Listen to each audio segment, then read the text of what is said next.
दाइलाई चाहिँ गुरुङ दाइ आजभोलिका भिडियो के अरे भिडियो युट्युबमा हालेर फाइदै छैन हौ। युट्युबमा भन्दा यार टिकटकमा बढी भ्युज आउँछ। टिकटकमा बढी भ्यू टिकटक बढी हेर्छ क्या मान्छेहरू। हात दुख्छ यही हजुर लागि है अब यो त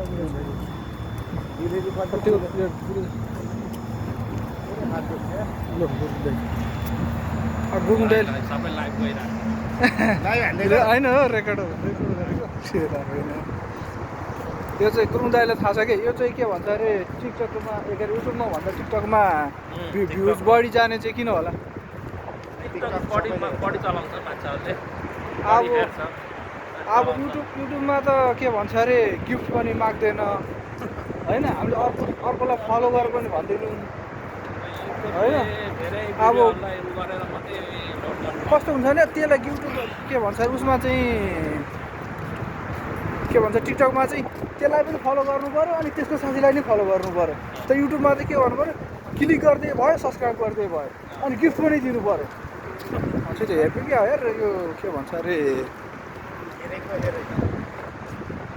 युट्युबरलाई चाहिँ नयाँ युट्युबरहरू चाहिँ हेर्नु क्या हो आजभोलि टिकटकहरू आउँदैन के भन्नु छ।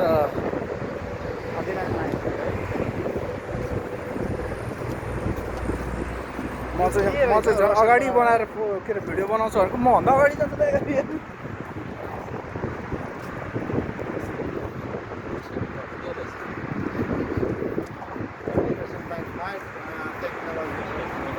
के भन्छ अरे गोपाल दाइ युट्युबमा भ्युज कमाउनु के गर्नुपर्छ एउटा आइडिया दिनु मलाई। युट्युबमा भ्युज कमाउनु त छाडा गर्नु पऱ्यो, काण्ड निकाल्नु पऱ्यो। काण्ड निकाली छ भाइरल हुँदैन, भिडियो जाँदैन हो यार। एकदम मोटिभेसन भिडियो हाल्नु पऱ्यो।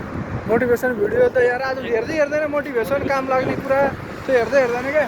काण्ड भनेर हाल्यो भने मात्रै मान्छे बस्दैन है। हावाले गर्दा अरे साउन्डै सुनेन। यो बिल्डिङ चाहिँ थाहा छ के छ थाहै छैन कि पनि के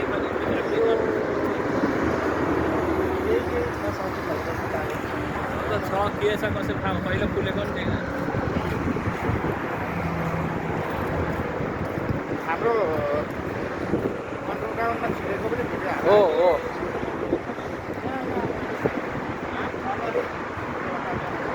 होइन यसबाट हो क्या गइसक्यो कहाँ छ हो यसबाट हो क्या यहाँ योबाट हो क्या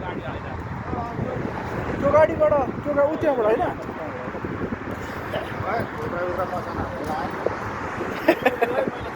तर रातिमा त डरलाग्दो छ होला, दिउँसोमा त खासै हुँदैन। तर लाइट साइट सब हालेको छैन होइन।